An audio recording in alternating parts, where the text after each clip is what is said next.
What's up, everybody? This is comedian Bracey of comediansuntapped.com/rah-rah. That's comedians plural untapped.com. That's untapped 2 P's ed.com/rah-rah. Check it out. Go like my site. You can find me on Facebook, MySpace, Twitter. You know, I'm out there. But I'm back here again today to tell y'all, man. I just came back with a friend. He told me a story and it blew me away. So I wanted y'all to hear the story. But I'm not gonna tell y'all a story. I'm gonna let him tell y'all a story how he told it to me. He's a funny cat. His name is Rasta Rah-Rah. And he has a story he wanna tell y'all. And the beauty of his story is this. He take a lot of soap operas, sitcoms and whatnot, and he tells a story. It blew me away and I wanted y'all to hear this. So with that being said, I'm going to let Rasta Rah-Rah tell y'all his story.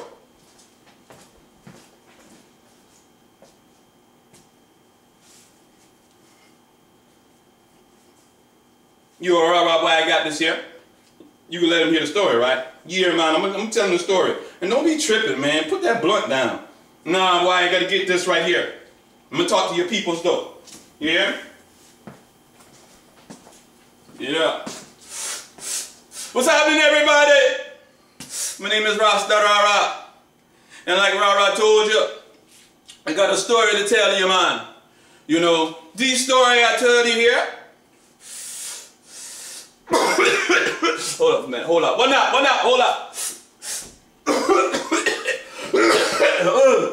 Oh my God. This thing is good, man. It's good, Chiba. But like I was saying, this story I'm about to tell you, man, all started when I was on Jersey Shore, when I was bold and beautiful, when the passions were high. As the world turned, you know, it becomes the edge of night.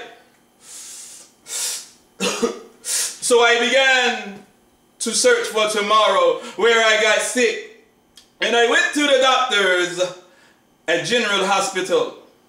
Now the doctors did a Grey's Anatomy on me and diagnosed me as being young and restless. I told the doctors, you're crazy like a fox. Hold up. So I got you on the phone and I called my friend Ryan Hope. I tell Ryan to call my wife and all my children. And right there beside my bed, my son told me, Daddy, don't cry, because these are the days of our lives. You only have one life to live. Shortly thereafter, I died and went to see the guiding light. But you know, on my highway to heaven, I smoked some weed. No, side. On my highway to heaven, I was touched by an angel. So this angel told me, Rah-Rah, before you continue your journey on the highway, you need to meet your judgment, and your judgment will be at people's court. Now you must do this, Rah-Rah, within the first 48 of your death. And if you don't do this in the first 48 of your death will be considered a cold case. So upon entering the people's court, I was surprised to see that Judge Judy, been the presiding judge, book up, hut, book. I was like, yeah, Judge Judy, what's happening, you know? And after all of that, you know, after the deliberation, the jury found me guilty. So I break up out of the courtroom. Running down the street, forgot the address to my place until I got to the barber shop. And I remember my address was 227 Elm Street. Now when I got home, I was glad to see my wife and kids. But judging by the look on my wife's face of hearing of my demise, She was waiting to exhale. As I looked at my wife, all I could think about is the good times when everything was all in the family. I was so hurt to see my family go through so much pain. I left and realized that I was in a different world. It was Dallas, I think, because everything there was in living color. This is a place where I was living single. I clearly remember going to a prostitute. Yeah, man, a prostitute. Booker! Went to a prostitute and I said, what's happening? She said, what's happening now? I said, look here, baby. I'm new to this area. And I would like to know if you know the zip code to this area. This prostitute told me that the zip code was 90210. I was like, whoa, y'all, this prostitute was seriously fine. So I asked her, I said, look here, baby, how much you gonna charge me for a love connection? She said, you want some of me? I said, baby, if the price is right, let's make a deal. So on the way to the house of pain to have sex in the city, yo, I was in it like I was gonna win it in a minute. But the way she been putting it on me, she was putting it on me, it was more like wipe out.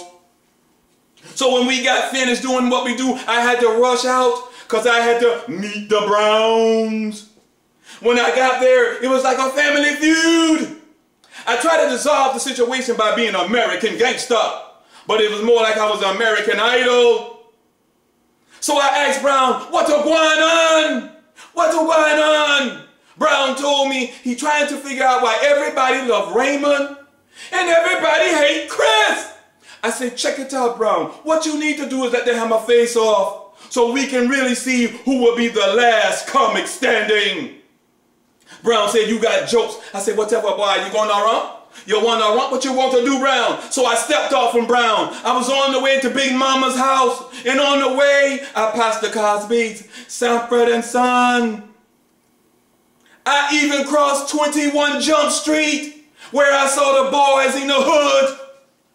I even saw one of my ex-girlfriends. She mixed, you know, but nothing wrong with a little half and half. A lot of y'all thought I'm going to say bump and grind. But anyway, back to the story. I didn't even make it to Big Mama's house because that's when I realized that the earth stood still and I was dead. So I turned to the guiding light. And while walking to the guiding light, I saw a lot of paranormal activity and heard a lot of white noise. And then I screamed, Tupac! No, it was Biggie. Biggie, give me one more chance. Biggie, give me one more chance. But it didn't work. So I turned to go back to the guiding light and realized it wasn't a guiding light.